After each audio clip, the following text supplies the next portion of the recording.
Mas eu aprendi duas coisas na vida. Em primeiro lugar, Bíblia não é livro para você meramente ler.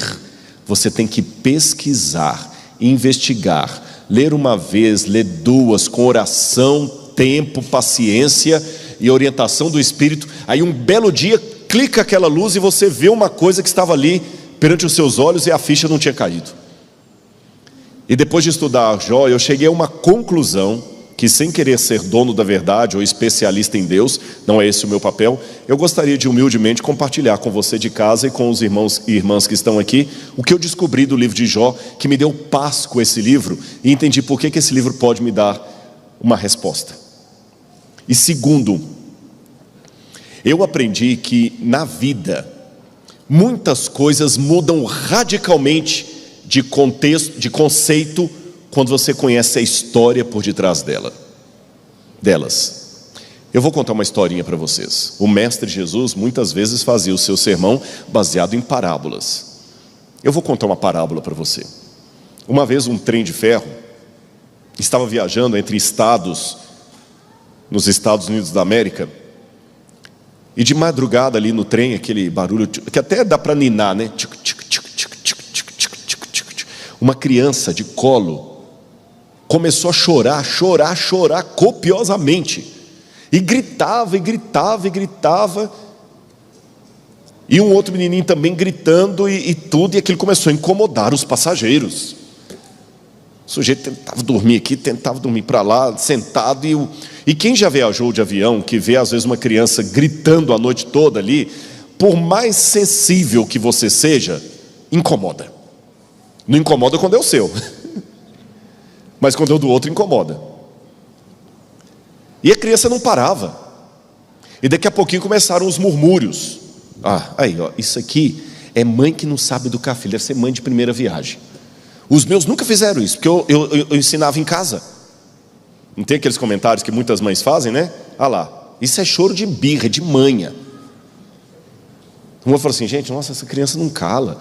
E sempre quando tem aquele ambiente assim ruim, desagradável, sempre tem alguém que é o tio João da feira, aquele tiozão do churrasco, que quer levantar e fazer o barraco em público. É igual quando o voo atrasa, daqui a pouquinho sempre tem um que sobe lá e dá o chilique dele. Aí subiu esse tio, acenderam as luzes, ele chamou o condutor, traga o condutor logo aqui, acenda a luz dessa porcaria, eu quero dormir, eu tenho um compromisso amanhã, não estou conseguindo. E o condutor veio, aí estava um homem lá com a criança chorando, falando assim, o senhor está incomodando os outros passageiros, mas o que eu posso fazer? Aí e cadê a mãe dessa criança que não bota uma rolha na boca dessa criança para poder dormir? Quando aquilo foi falado, o pai, totalmente desengonçado com o bebê no colo, falou assim, desculpe, e ele tinha mais duas crianças pequenas do lado dele e o bebê. Ele falou, desculpe senhores, a mãe dessa criança está no vagão de cargas, num caixão, é a minha esposa. Ela faleceu e nós estamos levando o corpo dela para sepultar na nossa cidade. E eu estou desesperado que eu não consegui uma babá para vir comigo e eu não sei o que fazer com as minhas 3 crianças aqui. Dá para você imaginar o desfecho dessa história?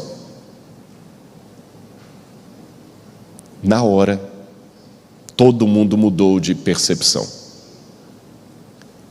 Uma mãe se apresentou e falou, com licença, tadinha, esse choro, ela está com fome, eu estou lactando, porque eu tive bebê há pouco tempo, se você quiser eu posso dar um pouquinho de mamar para ela. Aí o outro já, deixa eu levar as suas outras crianças lá para o vagão de lanchonete, para comprar um lanche para eles. Apareceu até um padre para poder consolar o sujeito ali, e tudo, se oferecer para... O outro perguntou se ele estava precisando de dinheiro, o outro falou, todo mundo se mobilizou. Mas eu pergunto a você, o que causou a diferença de percepção do incômodo daquela madrugada? A partir do momento que todos souberam o motivo por detrás do choro, o incômodo foi visto de outra maneira.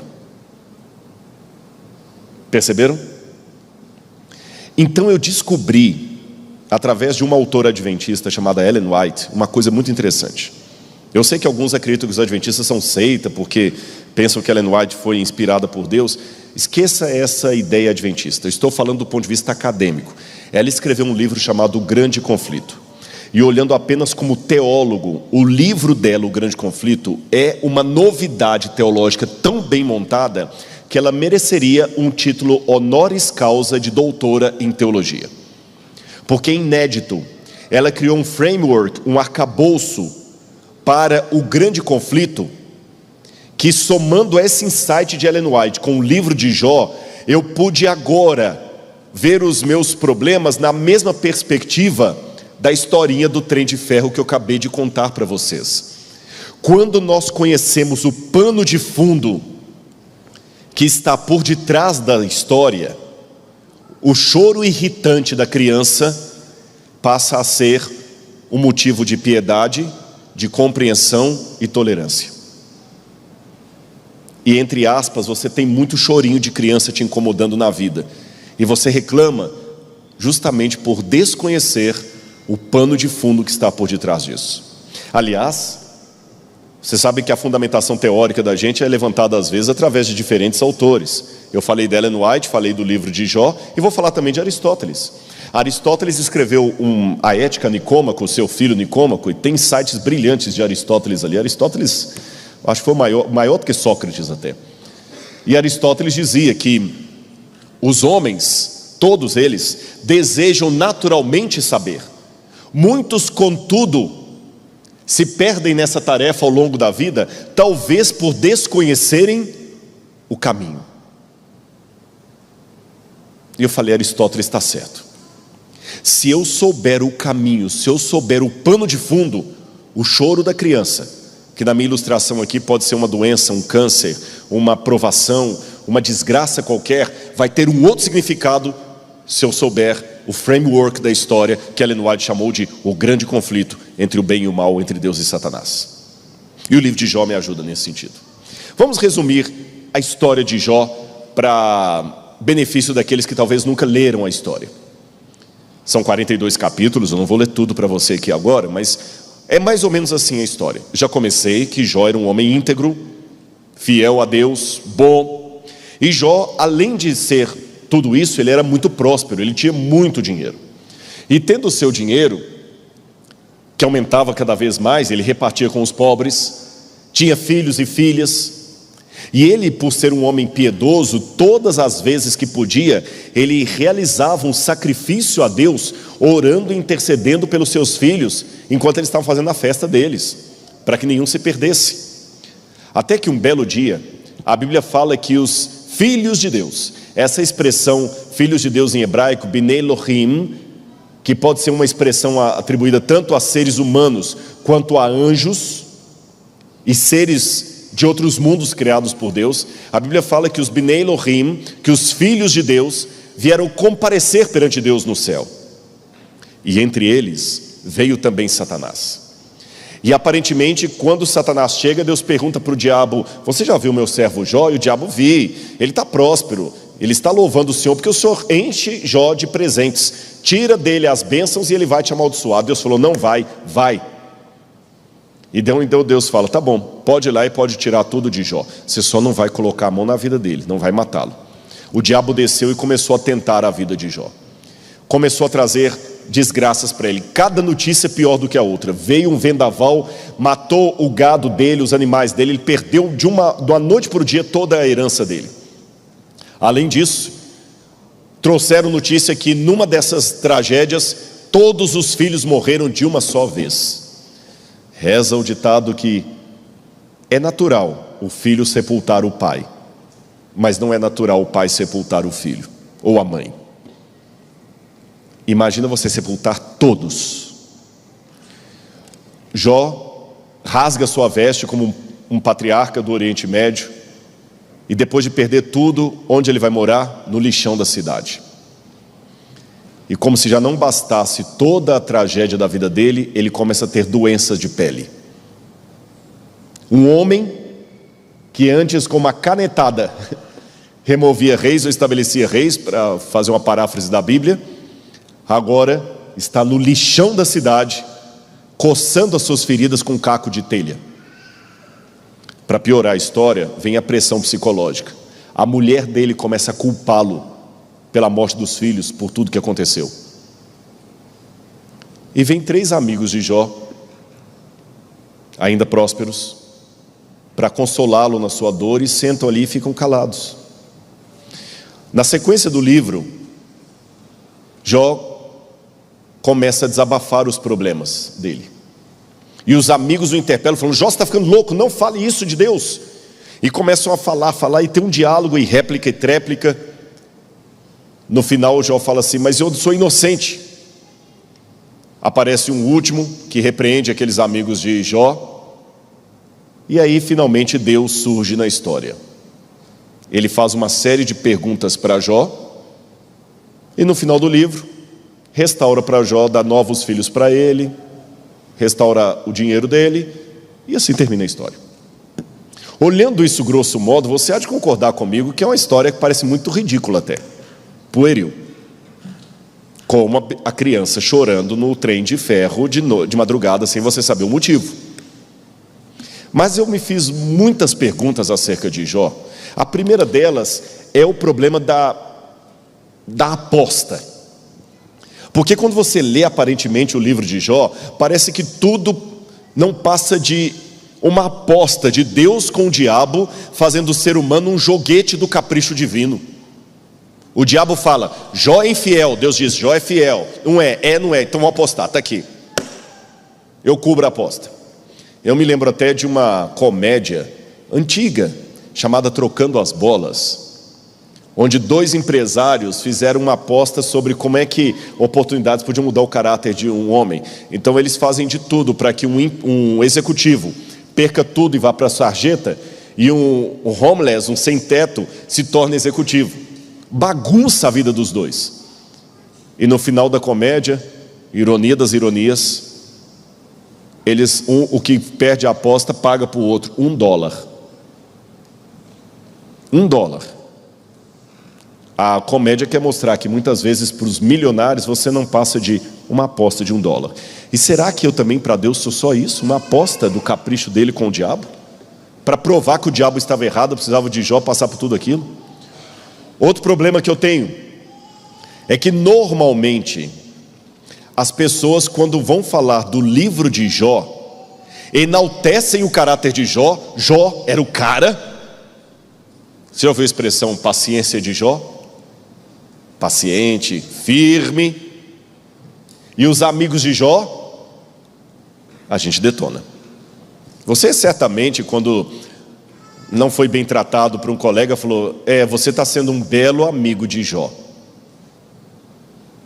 Só que quando eu vou à Bíblia, essa imagem ilibada de Jó e detonadora dos amigos dele se desfaz um pouco. Eu vou mostrar para vocês. Será que Jó era tão paciente assim? Olha bem, quando você analisa o livro de Jó, você nota que Jó ergue aos céus 16 vezes a mesma pergunta: por quê, por quê, por quê? E um dos mantras religiosos que eu já ouvi por aí, sem concordar com ele, não é bíblico, mas é religioso. É aquela pessoa que diz assim: o verdadeiro crente nunca pergunta por quê, pergunta para quê. Falo até com voz de frequência modulada, né? Parece que é pecado perguntar. E realmente muitas igrejas não lidam muito bem com o questionamento. Estou falando inclusive da minha. Você é questionador demais, meu filho. É lógico, claro e evidente que há perguntas honestas e perguntas com vontade de aparecer. Tem pessoas que eles não têm uma dúvida, ele tem uma tese.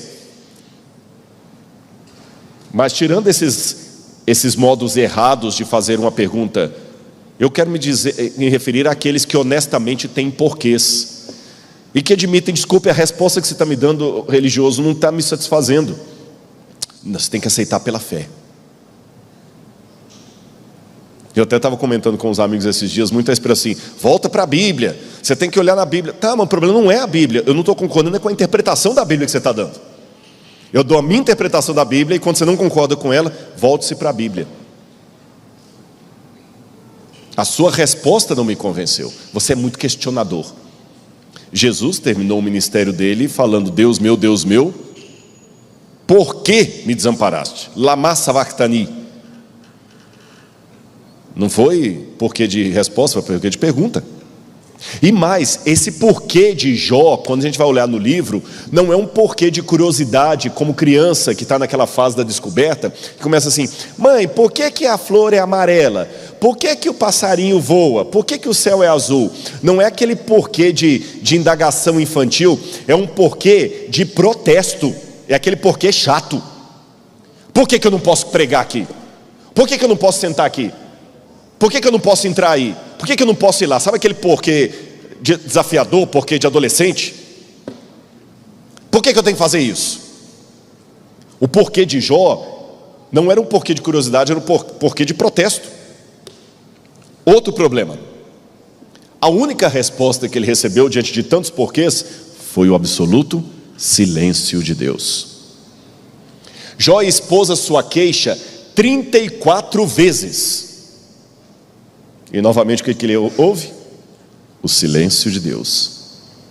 Quando Deus falou com ele, não respondeu sequer uma de suas perguntas. Ao contrário, fez-lhe 70 perguntas e não respondeu nenhuma. Será que Jó era tão paciente assim e Deus esclareceu o problema? Eu vou dar alguns exemplos para vocês das falas de Jó, como é que elas são politicamente problemáticas. Sabe o politicamente correto? Eu vou ler rapidamente ali para não gastar muito tempo. Jó 10, verso 3. Tens alguma satisfação em oprimir-me? Ele está falando com Deus. Afinal, tu mesmo me criaste. Como podes rejeitar a obra de tuas mãos, enquanto sorris com aprovação para o plano dos ímpios? Ele estava chamando Deus de sádico, porque alguém que sorri porque o outro está arrebentando com você, ele está sendo um sádico. Ele chamou Deus de sádico. Agora imagine, você que está assistindo de casa, ou quem sabe você que está aqui no auditório. Imagine que você entra na igreja aqui e vem um irmão orar aqui à frente e fala assim: Senhor, até quando o Senhor vai ficar nos atacando desse jeito? O Senhor fica sorrindo das nossas desgraças. Eu tenho quase certeza que você nunca mais entraria nessa igreja. E aquele irmão que fez essa oração nunca mais viria à frente nem para anunciar o hino final. Já pensou? Vamos continuar. Entretanto, se clamo injustiça, eis que não obtenho resposta. Grito por socorro, contudo não vejo justiça. Jó 19, verso 7. Jó 34, verso 5, 12, 17 a 19, Jó fala o seguinte: sou inocente do mal que me acusam, mas Deus tirou de mim a injustiça. A justiça. Deus é injusto então. Jó 7, verso 20. Se errei e pequei, que mal te causei, ó tu que vigias todos os seres humanos? Por qual razão me tornaste teu alvo? Porventura me transformei num fardo pesado e inútil para ti?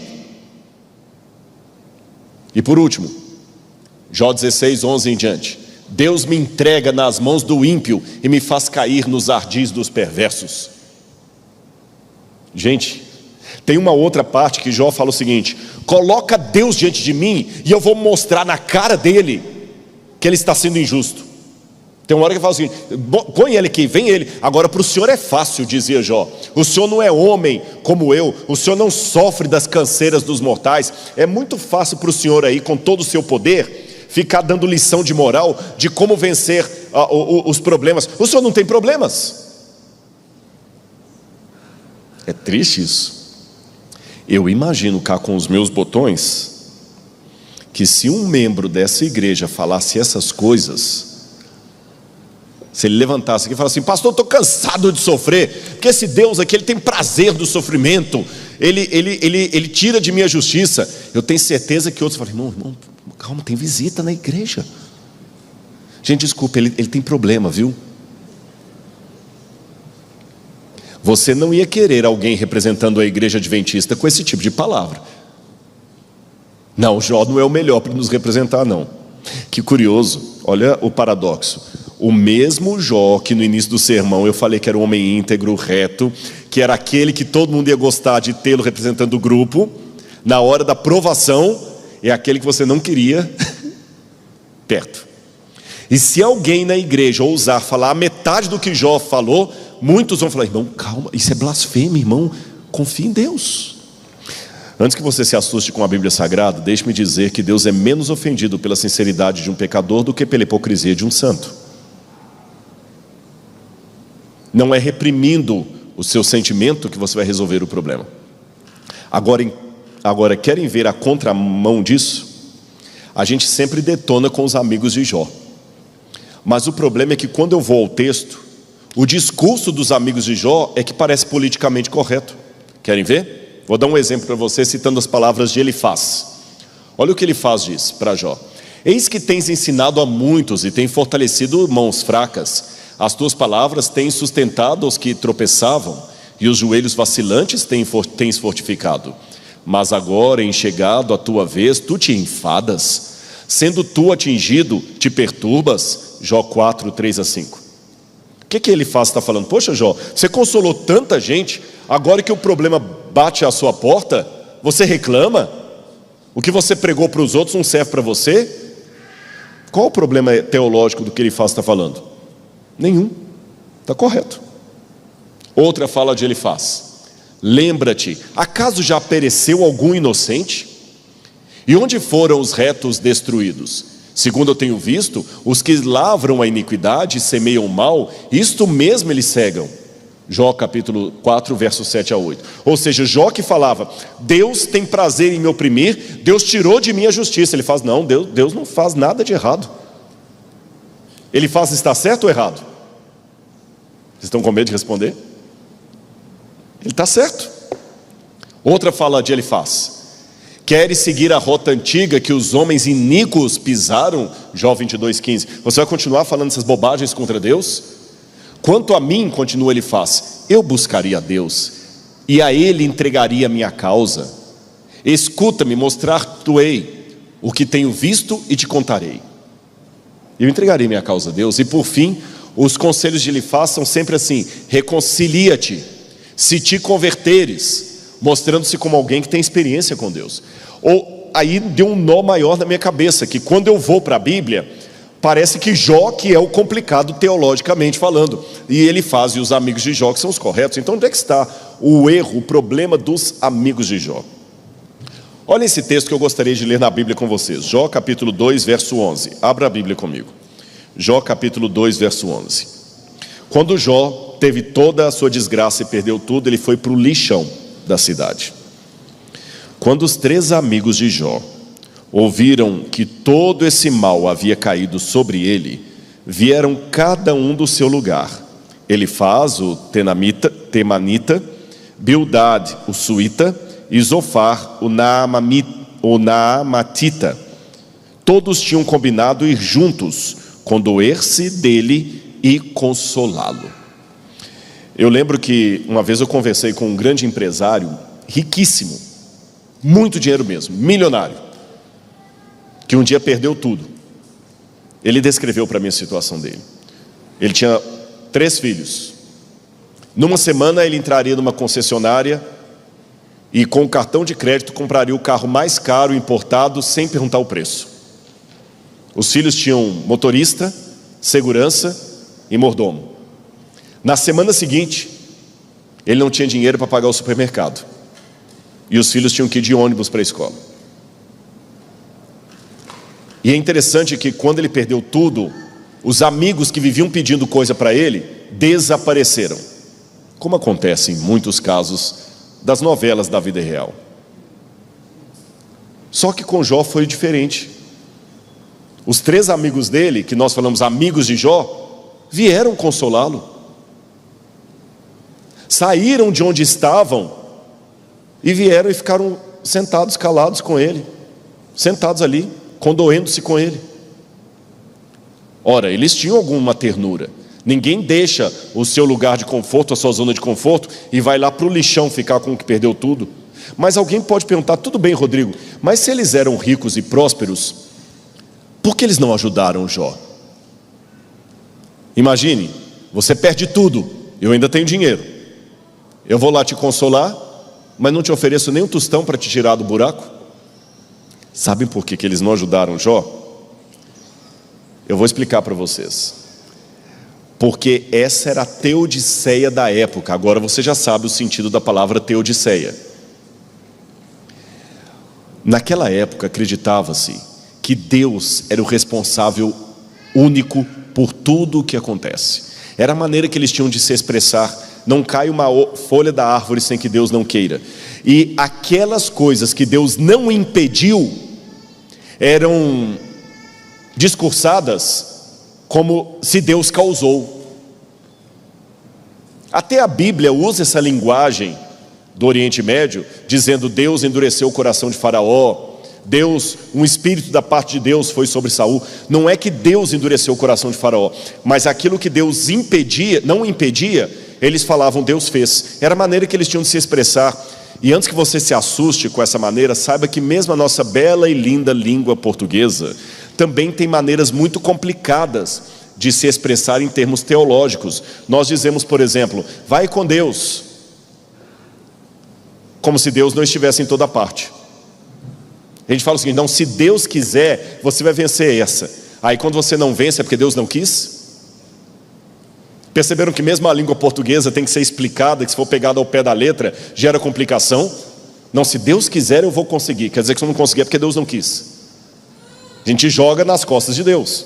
Eles também. Então, no entendimento dos amigos de Jó, é assim que funcionava. Se Jó estava em provações e desgraças, é porque Deus estava punindo a Jó. E se eu interferir, eu estou interferindo no juízo de Deus. Seria mais ou menos assim: em educação de pai e mãe, ninguém deve meter o bedelho. Se o pai coloca o filho de castigo ali, e chega uma tia, uma avó: não deixa o menino de castigo, vem cá, a vovó vai te tirar daqui. Ela está errada. É lógico, claro e evidente que se for uma situação de violência doméstica que infringe a lei de proteção ao menor e à criança, eu tenho a obrigação moral de denunciar ao conselho tutelar. Mas não é disso que eu estou falando. Eu estou falando de educação. Você nunca deve interferir num castigo que um pai está dando a um filho, exceto naqueles casos de violência que eu citei, porque você não pode tirar a autoridade do pai e da mãe. Concordam comigo? Então, na visão dos amigos de Jó, se eles interviessem, eles estariam interferindo no julgamento de Deus. Por isso que não falavam nada. Mas aí Jó começa a protestar. E logo eles vêm responder a Jó. É interessante que quando você explora o livro de Jó, ele tem muita ironia. São Jerônimo, quando foi traduzir a Bíblia para o latim, falou que Jó parecia uma enguia úmida ou um bagre ensaboado, escorregadio como lama, porque o hebraico mais difícil de traduzir é do livro de Jó, tem muitos trocadilhos. Por exemplo, abra a Bíblia comigo em Jó capítulo 19, versículos 25 em diante. Jó capítulo 19 é um texto clássico, versículos 25 em diante. Todo mundo conhece especialmente o verso 25. Porque eu sei que o meu Redentor vive, e por fim se levantará sobre a terra. Depois, revestido esse meu corpo da minha pele, em minha carne verei a Deus. Eu o verei por mim mesmo, os meus olhos o verão e não outros. De saudade meu coração desfalece dentro de mim. Quando você lê isso no português, parece só assim uma forma piedosa e bonita e poética de falar da ressurreição. Mas no hebraico, isso aqui é irônico. Você pode ler de duas maneiras: eu sei que meu Redentor vive, ou eu quero a redenção enquanto eu estou vivo. Não vem falar comigo de ressurreição da carne quando eu estou sepultando a minha mãe. Eu quero ela agora. Não vem falar comigo agora da segunda vinda de Jesus quando eu estou sepultando o meu bebê. Eu quero meu bebê agora, nem na volta de Jesus não. Jó não era tão politicamente correto como muitos acreditam.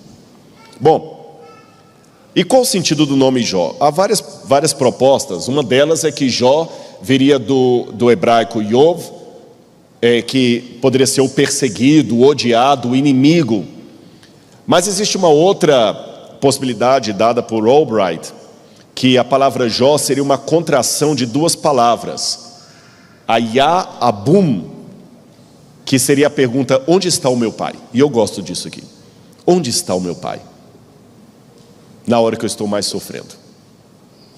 A mesma pergunta, que eu vou dando um spoiler do final desse sermão, a mesma pergunta quase que Jesus fará na cruz do Calvário: Deus meu, por que me desamparaste? Onde é que está o meu pai, quando eu mais preciso dele? Agora, eu perguntei quando eu fiz esse sermão aqui na parte da manhã, e vou perguntar de novo: há alguém aqui da área jurídica? Advogado, magistrado? Tem? Uma? Só uma? Pode levantar a mão, é só para eu saber mesmo. Duas pessoas lá? Três.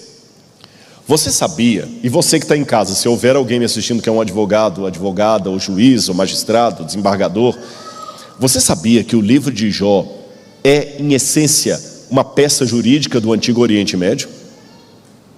Eu vou explicar para você como é que funcionava a mentalidade legal e jurídica do Antigo Oriente Médio. Hoje, se eu tenho uma demanda contra alguém, você, por exemplo, que está com a máquina, qual é o seu nome? Jean. Se o Jean, eu moro numa cidade da idade do bronze com o Jean, e o Jean comprou 10 vacas na minha mão e não me pagou, me trouxe prejuízo. Eu vou até o rei da cidade, ou o sacerdote da cidade, ou o ancião da cidade, ou seja, o líder da cidade que tinha autoridade. Normalmente naquele tempo, a função de juiz e rei era exercida pela mesma pessoa. Ou juiz, rei, sacerdote. Na época de Jó era assim, o patese, que cuidava das cidades. Então eu vou até o rei, o monarca, o juiz, o sacerdote, e falo assim: olha, eu tenho uma demanda aqui. O Jean pegou 10 vacas minhas e não me pagou, me trouxe prejuízo. Caso o rei perceba na minha fala uma causa jurídica, ele pode determinar a abertura de um julgamento. Então ele fala o seguinte: tudo bem, vamos julgar a sua causa daqui a 2 luas na porta da cidade. Então aquele rei chamava todos os anciãos do povo, e num banco na porta da cidade julgava os casos. Você se lembra no caso de Ruth e Boaz, que o caso foi decidido na porta da cidade? Outros exemplos mais que eu poderia dar. Agora tem mais um detalhe diferente do nosso modo judicial. Aqui no Brasil, exceto no Tribunal de Pequenas Causas, se eu tiver que entrar com uma ação judicial contra o Jean, e ela é mais do que o mínimo de pequenas causas, o que eu preciso para impetrar uma ação no fórum? Advogado. Que vai ser o advogado de acusação, o promotor. Só que no Antigo Oriente Médio não havia a figura profissional do advogado de acusação. Sabe quem fazia as vezes do promotor e do advogado de acusação? Eu mesmo, aquele que era a vítima, o lesado, o prejudicado. A partir do momento em que o juiz falava: eu vejo lastro judicial na sua demanda, ele chamava as pessoas e falou o seguinte: muito bem, daqui a 2 luas será o julgamento do Jean, e o Rodrigo será o advogado de acusação. Ou seja, o advogado de acusação era a própria pessoa lesada, prejudicada. Não era um profissional contratado. Agora, sem ofender o pessoal do direito, sabe qual o nome hebraico que se dá para esse cargo de acusador, de promotor? Satanás. E antes que alguém me jogue pedra ou me lacre na internet por isso, deixa eu explicar. Satanás não é o nome do anjo caído. Nem Lúcifer é bem o nome dele. Lúcifer é um nome que veio de uma tradução do hebraico para o latim, Luciferus, portador de luz, e acabou o cristianismo chamando o anjo caído de Lúcifer. Mas o nome Lúcifer não aparece na Bíblia. E eu não quero comentar isso agora, só uma notinha de rodapé, a gente comenta isso em outra ocasião. Porém, ao longo dos anos, o inimigo de Deus foi adquirindo apelidos por causa da atuação dele na história. E um dos apelidos que ele ganhou foi o de Satanás, que significa acusador, advogado de acusação, um promotor. Em hebraico, Satan. Em português, Satanás, por causa do grego. Todo mundo entendeu até aí? Aí que vem o negócio. Eu tenho a demanda contra o Jean, o juiz fala, então, hoje você será Satanás. Calma. Satanás, no sentido hebraico, que a palavra significa advogado de acusação. Repetindo que o advogado de acusação não é um profissional que eu contrato, mas sou eu mesmo enquanto prejudicado ou lesado. Tudo bem até aí? Agora outra coisa para você aprender do hebraico. Os nomes próprios em língua hebraica bíblica não admitem artigo definido. Em português é normal eu falar assim: o Alexandre pediu para eu dar um recado. Em hebraico é errado gramaticalmente dizer o Alexandre. Alexandre pediu para eu dar um recado, porque em hebraico não se usa artigo definido antes de nome próprio. Pontuou isso? Agora que você já sabe isso, olha que interessante quando a gente lê Jó, capítulo 1, versículo 13. Perdão, Jó capítulo 1, versículo 6. Você que está em casa, aproveita, pega a sua Bíblia também, compartilha esse sermão com outra pessoa. Vamos fazer do coco uma cocada. Já que nós não podemos estar todos presencialmente aqui, vamos levar esse sermão para milhares de pessoas, porque a voz pode ser minha, como dizia o pastor Estina, mas a mensagem é de Deus. Jó capítulo 1, verso 6 diz assim: num dia em que os filhos de Deus vieram apresentar-se diante do Senhor, veio também Satanás entre eles. E aqui na minha tradução, Satanás está com letra maiúscula, indicando o nome próprio, mas aqui está errado. Lembra que eu falei que antes de nome próprio não tem artigo? Ali, mesmo que você não saiba hebraico, você consegue perceber que a diferença entre as duas palavras escritas de vermelho é que a segunda está com uma letra a mais em relação à primeira. Na primeira está escrito Satan, Satanás, nome próprio. A segunda está Ha-Satan, o Satanás, então não pode ser nome próprio. E quando eu leio isso aqui em hebraico, diz assim: quando os filhos de Deus vieram apresentar-se perante o Senhor, veio também Satanás, Gam Ha-Satan. Então não é nome próprio, é título, cargo. Ele apresentou-se perante Deus como Satanás.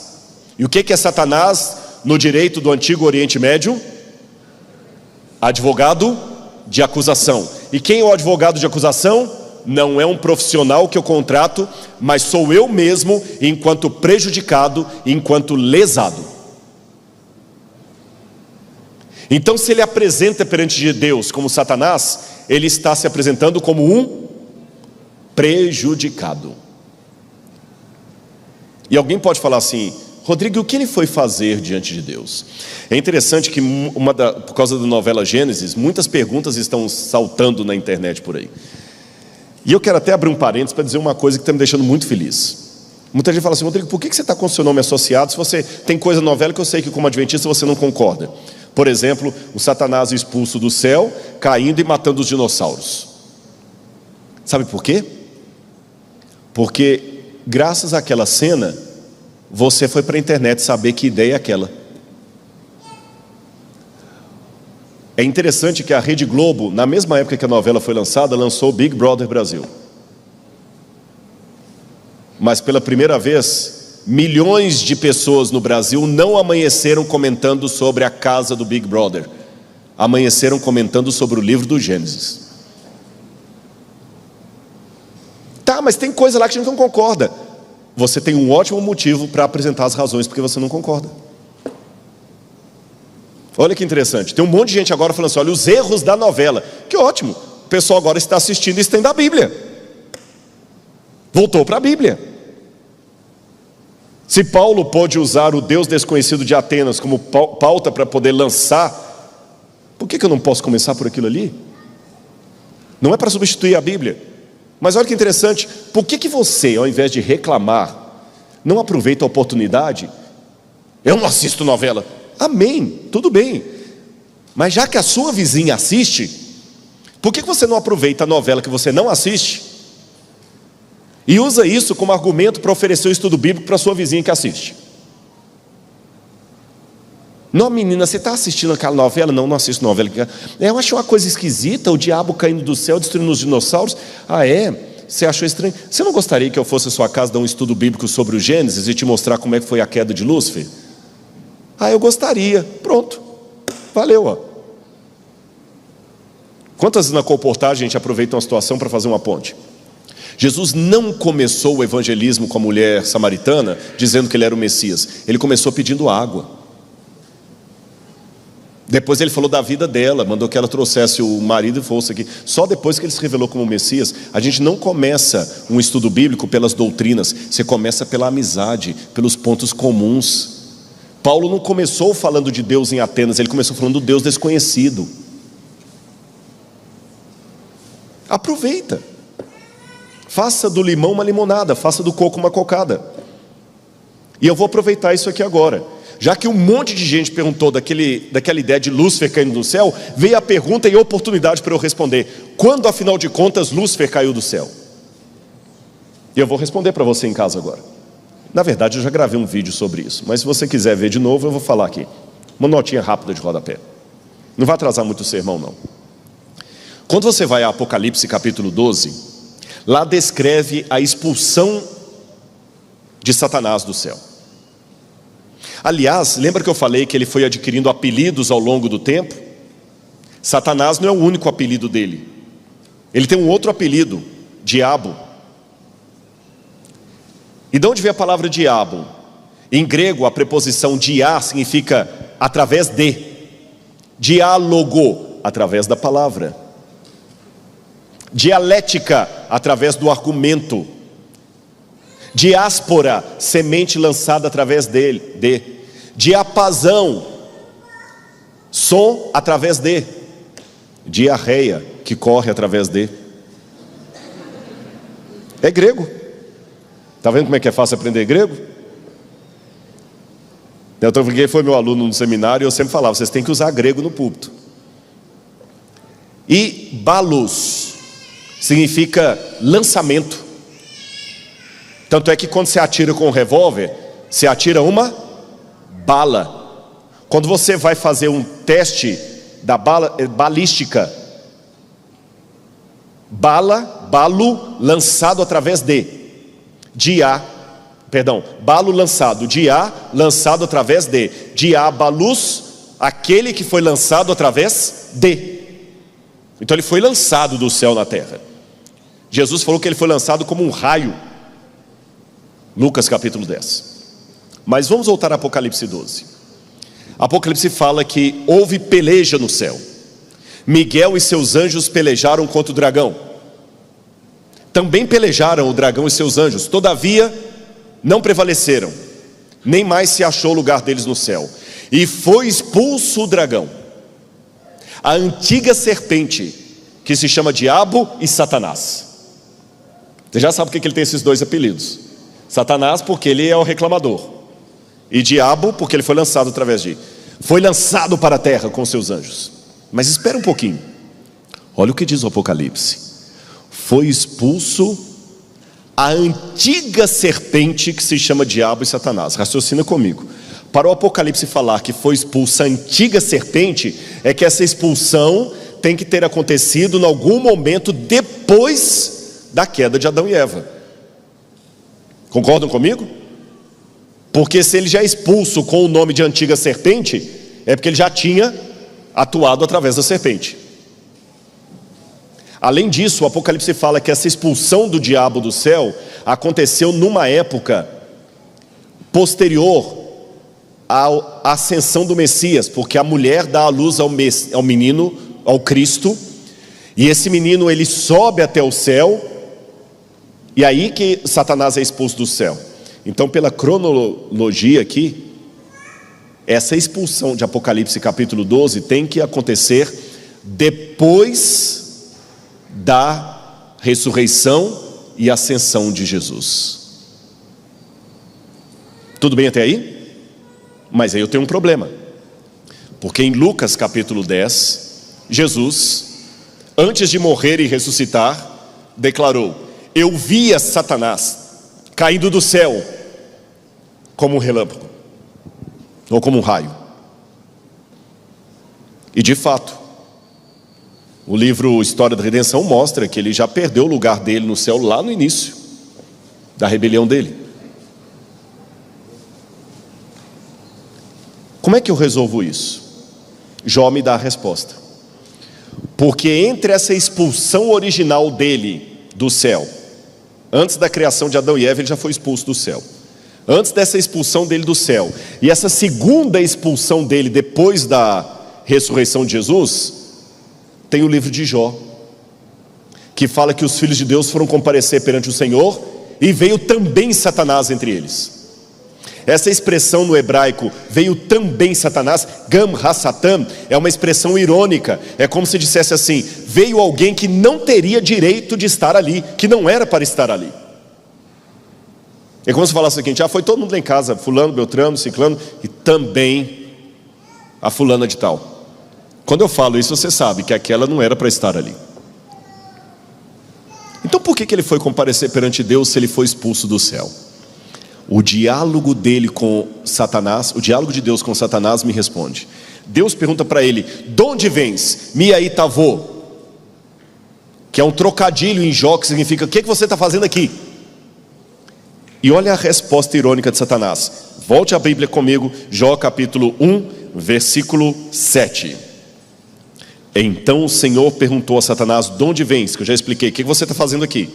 Satanás respondeu ao Senhor: de rodear a terra e passear por ela. Esse passear pela terra não significa um passeio como uma família que nas férias vão para a Disney com os filhos. Não é passeio no Hop Hari. Não é que o diabo chegou assim: eu estava lá passeando na terra, não tinha o que fazer, passei e vim aqui. Não, a Bíblia tem expressões idiomáticas. Passear por significa em hebraico o ato de um monarca de andar pelo seu reino, confirmando que ninguém se opõe à sua autoridade. Vou dar 2 exemplos bíblicos. Davi passeava pelo seu palácio quando viu Batseba tomando banho. Quando Adão e Eva caem em pecado, o livro do Gênesis diz: passeava Deus pelo jardim do Éden na viração do dia, quando perguntou: Adão, onde estás? Passeava Deus. Então esse passeava não é passeio de férias. O que é que o diabo está falando para Deus quando ele declara: passeei pela terra e rodeei por ela? Esse é o meu reino, ninguém se opõe a mim. E ele tinha uma razão legal. Eu aprendi uma coisa sem ser advogado: há muitas demandas que não são morais, porém são legais. Moral e legal não são sinônimos perfeitos. Eu tenho certeza que muitos juízes que talvez estejam me assistindo, eles deram às vezes veredictos que eles mesmos não concordavam. O sujeito matou o pai e a mãe com requintes de crueldade, foi preso, e no dia dos pais ele tem a saidinha de dia dos pais. Que coisa mais imoral do que essa? Mas é legal. Por mim ele apodrecia na cadeia, mas enquanto juiz eu só posso dar no máximo 20 anos para ele, que ele pode cumprir parte em liberdade ainda. Há coisas que são imorais, porém legais. O diabo não tinha o direito moral de ir ao céu, mas ele tinha o direito legal, porque quando Adão e Eva comeram daquele fruto, eles entregaram o planeta de mão beijada para o diabo. Por isso que quando os filhos de Deus vão comparecer perante o Senhor, o diabo, mesmo tendo sido expulso lá atrás, ele vai. E Deus pergunta: você já viu meu servo Jó? Tem alguém que se opõe a você? E o diabo fala: não, mas espera aí, não, calma lá, ele se opõe porque eu sou o contra. E Deus falou: não é bem assim. E por amor a todos os outros que estavam vendo aquela cena, Deus teve que permitir Satanás tirar a paz de Jó, porque Jó era a evidência jurídica que Deus precisava naquele momento. O diabo não pode se arvorar o Deus desse mundo enquanto houver uma pessoa que se opõe a ele, mesmo em pecado. Porque se Cristo veio morrer pelos pecadores, a salvação não pode ser obrigatória. Então, enquanto houver um nesse mundo, apenas um, desejando a salvação, o diabo não pode declarar o seu triunfo. Por isso que durante a história, ele sempre tenta acabar com o remanescente fiel. E quando a porta da graça se fechar, Deus não permitirá martírio de ninguém, porque se os 144 mil morrem, não haverá novas conversões, o mundo inteiro estará nas mãos do diabo. Você já parou para pensar que no seu evangelismo você pode ganhar pessoas e anjos para Deus? Porque o testemunho de Jó fez com que muitos vissem o caráter de Deus. A gente fala de dar estudo bíblico para ser humano, Jó deu estudo bíblico para anjos. E Jó começa a sofrer tudo. Agora, eu quero só antecipar aqui para a parte final as respostas de Deus. Deus vai aparecer para responder a Jó lá no capítulo 38. Abra a Bíblia comigo em Jó 38. Eu vou ler o verso 1. Então, do meio de um redemoinho, o Senhor respondeu a Jó e disse: quem é este que obscurece os meus planos com palavras sem conhecimento? Cinja os lombos como homem, pois eu lhe farei perguntas e você me responderá. Essa expressão idiomática, cinja os lombos, é o seguinte: as pessoas quando iam viajar, eles pegavam todos os apetrechos de viagem e colocavam amarrados na cintura.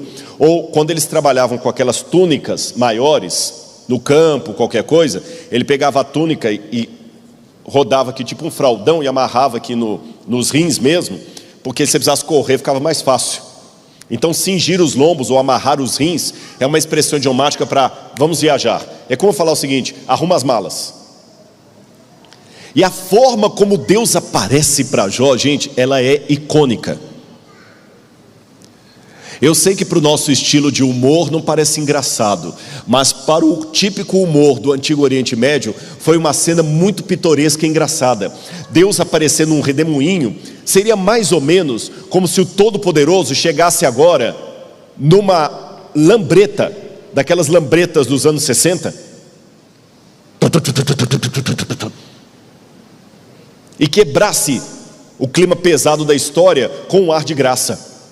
E falasse assim: Jó, quem está questionando aí quem sou eu? Ah, é você, né? Monta na minha garupa, que eu quero dar uma carona para você e quero te fazer umas perguntas. Sabe o pai que fala com o filho assim: olha, entra no meu carro, vamos sair, vamos dar uma volta que eu quero conversar com você. E Jó, tímido, monta na garupa de Deus. E Deus começa a mostrar para Jó todas as grandezas do universo. E fazendo perguntas: onde é que você estava quando eu criei a neve? Quando eu liguei os 7 estrelas e o Orion? Onde é que você estava quando eu fiz isso, quando eu fiz aquilo? E Jó ficou assustado diante da grandeza de Deus e emudecido diante do fato mais óbvio, que você não deve discutir com um especialista. E isso aqui eu digo de carteirinha, não porque eu seja especialista em alguma coisa, mas é que pelo fato de me tornar especialista em alguma coisa, eu descobri o tanto de coisa que eu não sei.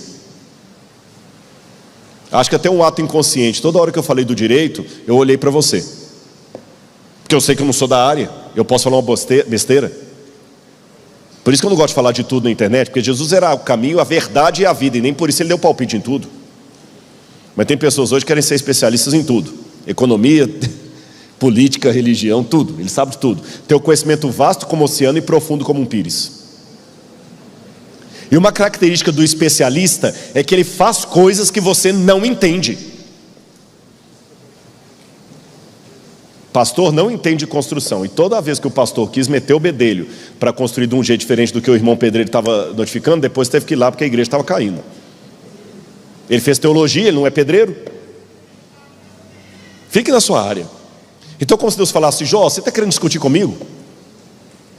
É porque hoje todo mundo é especialista em tudo com o Google, né? Todo mundo é especialista em vacina, todo mundo tem uma opinião qual que é a melhor, qual que não é melhor, que se deve tomar, se não deve tomar.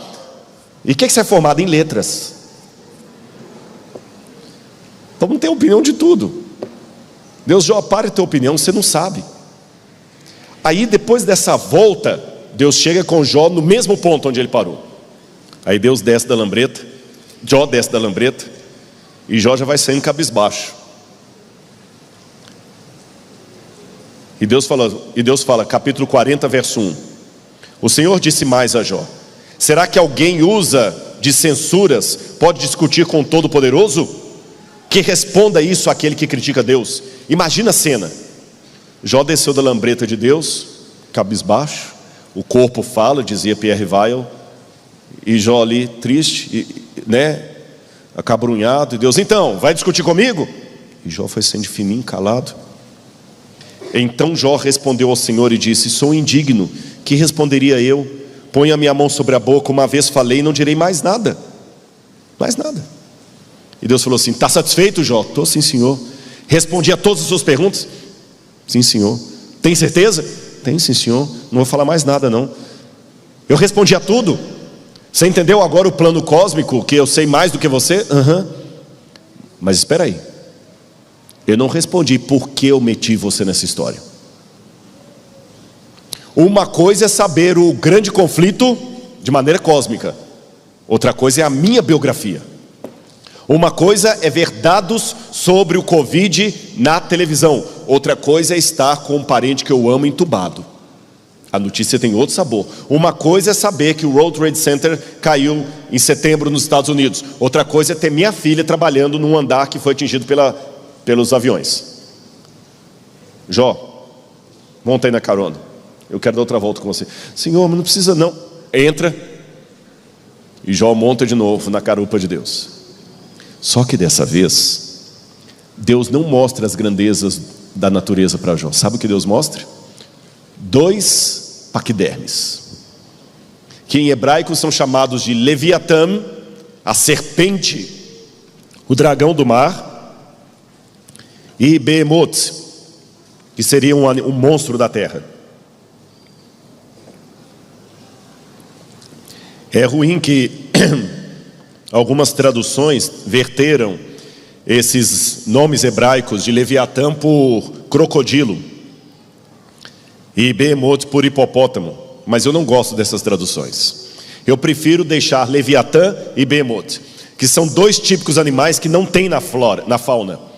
São animais monstruosos, mitológicos. Esses animais são o exemplo, o símbolo máximo do mal. Na cultura ugarítica, nós já temos a ideia do deus El destruindo o dragão de 7 cabeças, cortando uma de suas cabeças, está vendo lá? No Apocalipse também fala do dragão, que é a antiga serpente. E geralmente o livro de Jó fala de 2 animais, um marítimo, outro terrestre, um do mar, outro da terra. No Apocalipse também você tem 2 bestas, em Apocalipse 13, uma besta que surge do mar e uma besta que surge da terra. 2 monstros caóticos representando a totalidade do mal. E no livro de Jó, Deus começa a lutar, e a própria pergunta de Deus e reação de Jó dá a entender que Deus tem até alguma dificuldade com aqueles animais. Aí Jó, será que você consegue pescar o Leviatã com o anzol? E o Behemoth? E o Jó, que na primeira carona ficou só estarrecido com a grandeza da natureza, agora ele estava apavorado de medo. Eu imagino o Jó querendo até se esconder atrás de Deus, enquanto Deus duela com aqueles animais ali. E quando Deus termina aquela batalha, eu imagino Deus terminando até sôfrego. Entra, Jó, vamos voltar. E Deus está cansado. E Deus pergunta: você entendeu agora, Jó? Aí Jó responde: bem sei que tudo podes. Jó 42, verso 2. E nenhum dos teus planos pode ser frustrado. Tu perguntaste: quem é este que sem conhecimento encobre os meus planos? Na verdade eu falei do que eu não entendia, coisas que são maravilhosas demais para mim. Dessas coisas eu não conhecia. Disseste: escuta, porque eu vou te falar. Farei perguntas e você me responderá. Eu te conhecia, Senhor, só de ouvir, mas agora os meus olhos te contemplam. No hebraico, na poesia de Jó, esse agora os meus olhos te contemplam, sabe o que dá a entender? Deus se fez pequeno demais e Jó pôde olhar para ele. Lá nos lamentos de Jó, ele dizia: você não é homem para partilhar das canseiras dos mortais. E Deus, ao duelar com aqueles animais, duelou como homem. Ele falou: Jó, isso aqui é para você entender que eu participarei da canseira dos mortais, porque eu me farei carne para morrer no seu lugar, para que o seu sofrimento não seja eterno. Eu luto com esses animais e eu me machuco também, Jó. Eu me machuco, e muito. É o que Paulo fala, que para mim é uma das teologias mais lindas de Paulo: o esvaziamento de Cristo, que se fez carne e habitou no meio de nós. E antes que você se assuste com o que eu vou declarar, eu digo para você: Deus não luta com o diabo como Deus. Rodrigo, isso é blasfêmia. Sabe por que não é? Simples. Se Deus lutasse com o diabo como Deus, não teria luta, teria massacre. E quando eu fiz menção de Ellen White aqui, o título da obra é O Grande Conflito, não O Grande Massacre. Você acha que se Deus lutasse com o diabo como Deus, teria luta? Teria. Existe uma luta real entre Mike Tyson e essa bebezinha que está aqui? Não. Só o fato de ter um grande conflito entre o bem e o mal é que o bem não está usando todas as suas armas. Deus está vencendo o diabo com o seu caráter mais do que com o seu poder. Porque é fácil ser Deus enquanto Deus, difícil é continuar sendo Deus com limitações. E ele assumiu, ele não perdeu a divindade dele, Jesus não perdeu nada, mas ele assumiu limitações quando veio morrer no nosso lugar. E o preço para devolver a terra para Adão, Eva, Jó e nós, tinha que ser o sacrifício do Cordeiro. E é por isso que ele volta para o céu e pode expulsar o diabo dali, porque Cristo recupera juridicamente a terra que nossos pais perderam. E essa guerra de Deus com os dois animais fará Deus ficar machucado para sempre. Sabe por quê? Porque Cristo ficará por toda a eternidade preso a um corpo humano, com as marcas da crucifixão. Por isso que no Apocalipse, quando João vê Jesus no trono do Pai, ele vê Jesus como um cordeiro degolado. No corpo glorificado de Jesus, tocado por Tomé, ainda está a marca da cruz. Ou seja, aquela dor que você tem, aquela cicatriz, tem data de validade, a dele será eterna. Quando perguntam para Jó: onde está o meu pai? Eu digo: está no mesmo lugar que estava quando Jesus morria na cruz do Calvário. Quando perguntam por que Deus permitiu o mal no universo, eu pergunto em retorno: quem pagou o maior preço? Foi Deus. Porque todos os demais terão sofrimento limitado, o dele vai ser perpétuo, o machucado para sempre. E aí, você que está me ouvindo em casa, já parou para pensar que Jesus ficará por toda a eternidade preso a um corpo humano? Paulo diz que nós, quando formos glorificados, teremos um corpo semelhante ao de sua glória. Como é que eu posso ter uma glória semelhante a Deus? Eu não tenho como ser Deus, mas Deus tem como ser um homem, um ser humano glorificado. E o corpo glorificado de Jesus, paradoxalmente, é a humilhação eterna de Jesus. Porque eu estou pregando agora no bairro do Boqueirão, aqui em Curitiba. Eu não conheço o bairro, mas eu imagino que deve uma casa muito bonita por aqui. Por mais bela que essa casa seja, eu, Rodrigo, que moro numa casa de 78 metros quadrados, se eu mudar para aquela mansão aqui do Boqueirão, eu vou fazer um upgrade. Mas a rainha da Inglaterra, que mora num palácio em Londres, vai cair de categoria. Eu, Rodrigo, num corpo humano, ter um corpo glorificado, eu estou subindo. Mas Jesus, que era Deus, ficar para sempre num corpo humano glorificado, ele caiu. Quando ele desceu do céu, ele era maior que os anjos. Ao assumir um corpo humano, Salmo 8, menor que os anjos fomos feitos, ele ficará menor que os anjos. Ele saiu do céu podendo olhar os anjos assim, e voltou para lá olhando os anjos que ele criou assim. Ele se tornou tão pequeno que muitos, até com base nisso, tragicamente negam a sua divindade, achando que ele é pequeno demais para ser Deus. Pense nisso, você que está em casa. Você é um Jó que está sofrendo? Saiba que por detrás do seu sofrimento existe uma outra história sendo contada, que talvez você não está reconhecendo. É por isso que o chorinho da criança no trem te incomoda tanto. Mas entendendo o arcabouço do grande conflito da guerra do bem contra o mal, o chorinho da criança terá um outro significado para você. Pense nisso, em nome de Jesus.